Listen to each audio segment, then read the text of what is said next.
Siyempre yung ating twin headlight na to, iconic design from Ninja. Well, ang ating ilaw dito, LED yan. So LED para sa ating rear taillight, ayan. LED rin yung mga ilaw na 25 model na ZX4RR. Aba, napaka-solid ano. SRP, 499,000 pesos. Ito, available to dito sa Kawasaki Pangasinan.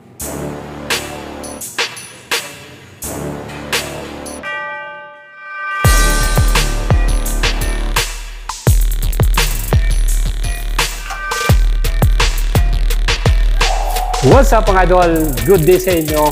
Kita naman nyo yung ating brand new model from Kawasaki 2025 new ZX4RR.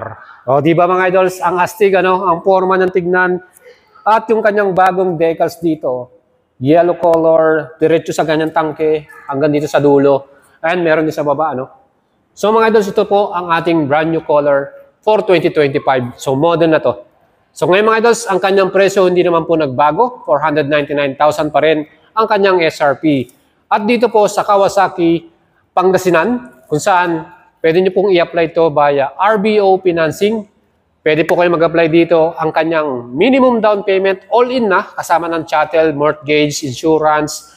Ang kanyang magiging presyohan na down payment natin, pre-prepare ninyo mga idols sa 145,030 pesos. So 145K, pwede na kayong makakuha nito. And para naman sa ating monthly payment, meron tayong 4 choices. 1 year to pay, 38,259.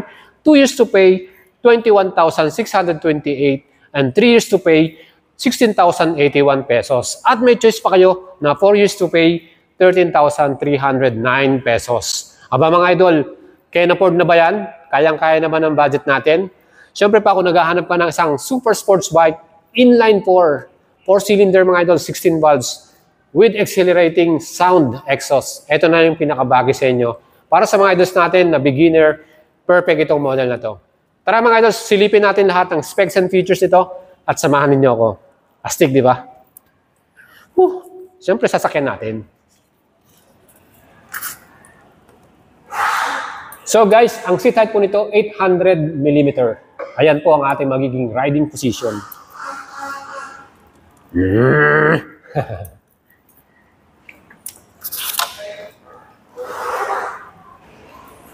Well mga idols, pagdating sa kanyang puso, yung pinaka-engine natin dito, isa to sa pinaka-the best in the category.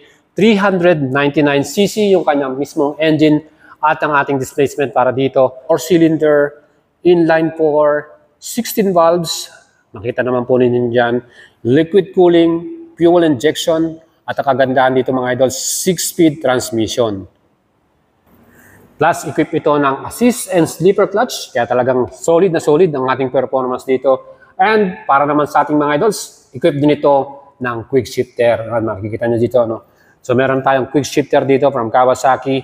Pagdating naman sa ating performance ng makina, ang kanyang max power, 78.7 HP at 14,000 RPM. Yung dulo natin malakas mga idol. 78.7. Activated na yung ram air natin dyan. Plus, pagdating naman sa ating arangkada, yung ating maximum torque, ito naman ay may total na 39.6 Nm at 13,200 RPM. Ganun kalakas to mga idol. Well, para naman sa ating bore by stroke ng ating ZX4RR, ito naman ay mayroong total na 57mm by 39.1mm at compression ratio naman na 12.3 by 1. Kaya mga idol, ano pang hinihintay ninyo? Ito no. And mga idols, pagdating po sa kanyang frame, yan po, napakatibay nito. High tensile steel frame ang nilagay nila dito. As makikita nyo rito, diba mga idol? So yan po yung ating high tensile steel frame hanggang dun sa pinakatangat niyan. Well, para naman sa ating chassis mga idol, ito, kita naman po nyo, Showa brand yung nilagay nila dito. At yan po ay preload adjustable. Makikita nyo rito, meron dyang nakalagay na preload adjustable. Sa front suspension pa lang natin yan. And black color siya, yan po ay inverted or upside down forks para sa ating pinaka-front suspension.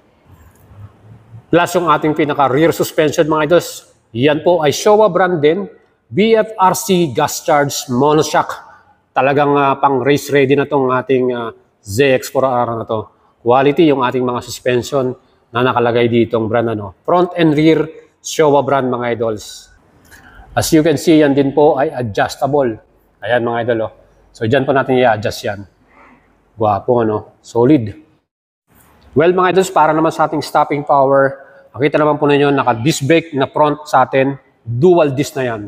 And nakita nyo, yan po ay naka 2 piston per disc para sa ating caliper, Kawasaki brand. Ayan mga idol, solid na solid yan dahil meron din tayo ditong ABS. Ayan mga idol, equipped to ng anti-lock braking system, mapiprevent yung ating sudden lock, lalo-lalo na kung biglaan tayo nag-brake mga idol. And sa rear naman, single disc din with Nissin caliper. Ayan, nakita naman po ninyo. And equipped din ng anti-lock braking system. So dual channel ABS tayo dito. Plus, meron din tayong traction control. And mga idols, pagdating naman sa ating gulong, yung ating pinaka-front tire, yan po ay naka-alloy cast wheel. Ang forma rin ng design, di ba? And yung ginamit na tire dito mga idols, Dunlop Sports Max, yung kanyang brand. Yan po ay may sukat na 120/70 by 17 inch. Yan po ay tubeless. At makita naman po ninyo, magiging maganda rin yung grip natin para dito.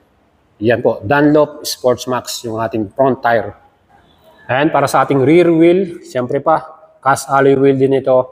Plus, ang ginamit din na tire ay Dunlop din, Sports Max. Ang sukat sa likuran, 160/60 by 17. And mga idols, para naman sa dimension, ang wheelbase na sukat ng ating Ninja ZX4RR 2024 model, may sukat yan ng 1,380mm. Ganun siya kalaki mga idols. Ang astig tignan, di ba? And para naman sa ating pinaka-ground clearance, ayan mga idol, yan naman po ay may taas or sukat na 135mm. Yan. Solid, di ba mga idols? Para naman sa ating upuan, yan po ay split type. May nabibili rin itong alam ko na accessories. Pwede nating maging lagyan ng single seat cowl yan para mas sporty yung dating. Plus mga idol, siyempre, ang sukat naman ng seat height natin dito, 800mm. So sa mga idols natin na mga average Filipino rider, kayang-kaya nyo to. Sa aking 5'6", susubukan natin, papakita natin sa inyo. Siyempre, sasakyan natin. So guys, ang seat height po nito, 800mm. Ayan po ang ating magiging riding position. Mga idols, yung ating pinaka-tank, gas tank volume natin dito, yan po ay may total fuel capacity na 15 liters. Ganun karami yung may kakarga natin dito mga idols. And syempre, para sa ating mga idols, yan po ay meron tayong ikakarga dito na unleaded gas. Pero syempre, mas maganda, 95. Yan po yung recommended nila rito. 95 octane. And dahil na rin inline 4 to, 4-cylinder, malakas talaga sa gas consumption. We can average mga 18 to 20 km per liter. Depende na rin sa driving habit mo mga idols. Syempre, kung kayo po ay walwal, malakas kayo, mahilig kayo magbomba, pwede pang bumaba yan. Pero I believe pagka sa city ride, siyempre medyo matraffic, marami tayong dinadaanang stop and go lagi, pwedeng bumaba pa lalo, no? Pwedeng maging 16 km per liter. And sa mga highway natin, we can reach 20 up. Kung depende na rin po sa ating way of driving habit, mga idol. And mga idol, siyempre yung ating pinakamismong handlebar, kita naman po ninyo, switches and buttons, mukhang matibay na talaga kagad, ano? And here, sa left handlebar natin, adjustable pa yung ating pinaka-clutch lever dito. Siyempre malambot dahil meron tayong sleeper clutch dito, yung ating mga high and low beam switch, yung ating signal indicator here, meron din tayong hazard lights dito, pwede mo i-turn yan, and ating busina. Well, para naman sa mga riding modes natin, pwede nating palitan dito, lap time, so yan po yung mga pwede nating gamitin dito sa ating handlebar. And sa right handlebar, nandito naman yung ating switch on and off ng ating engine, and of course yung ating selection para sa menu. Mga idols, yung ating susi, ito, solid, diba? Quality talaga. So may chip yan, dahil meron tayong immobilizer dito, for the security na rin ng ating motor, yan, hindi magagamitin ng ibang susi yan. Electronic yan. Meron niyang pinaka-mismong chip sa loob. Mga idols, yan po. Meron din tayong RAM air system dito. So yan, makakatulong yan para mas lumakas pa yung takbo natin, yung ating performance. And of course, yung ating pinaka magandang panel, full color TFT display natin dito. So mga idols, meron tayong 2 power modes and 4 riding modes para dito sa ating ZX4RR. So maganda, di ba? Mga idols, yung ating pinaka front face. As you can see, bago na yung ating decals dito. Ayan, may yellow and white combination, may black. At siyempre yung ating twin headlight na to, iconic design from Ninja. Well, ang ating ilaw dito, LED yan. So LED yung ating pinaka high and low beam dito. Plus yung ating indicators dito, LED rin. So nandito sa side naman yung ating mga signal indicators. Meron din tayong RAM air intake dito. So yan po yung ating pinakapasukan ng hangin. So mas magiging powerful yung performance natin dito. Ayan mga idols, ang astig ng pormahan nito. Very sporty, ang angas tignan. Siyempre iconic Ninja design nito. And here para sa ating rear tail light, ayan. LED rin yung mga ilaw natin dito, plus yung mga signal indicator natin. LED rin yan mga idols. Siyempre sa mga idols po natin, may nabibiling mga tail tidy, pwede nyo tanggalin yan, pwede nyo i-accessorize yan. Depende na rin sa inyong preference. And yung ating stainless na exhaust, ayan, ang laki niyang tingnan. Of course, maganda yung ating exhaust sound dito. Well, pag bumili kayo nito at pinalitan nyo ng mas magandang exhaust 5 to, ay sigurado malakas at talagang bombastic yung tunog niyan. Mga idols, ano pa ba ang masasabi natin dito sa ating 2025 model na ZX4RR? Aba, napaka-solid SRP, 499,000 pesos. Ito, available to dito sa Kawasaki Pangasinan via RBO Financing. So, pwede na kayong mag-apply dito at kung gusto nyo makakuha nito, kontakin nyo lang po sila. Pwede nyo na silang tingnan sa kanilang FB page, Kawasaki Pangasinan. And here mga idols, yung kanyang pinaka-mirror, pwede nyo i-adjust yan. Yan. So, halimbawa nasa traffic light kayo o nasa matraffic na lugar, pwede nyo i-angat para dito mama. At syempre yung ating windscreen, may nabibili ng accessories dito. Gusto nyo medyo palakihin, depende na rin sa inyo. Yan po mga idols, ang ating 2025 model. Ano pong masasabi nyo mga idols? Syempre pa, napaka-forma, At talagang super astig itong ating bagong 2025 model na to.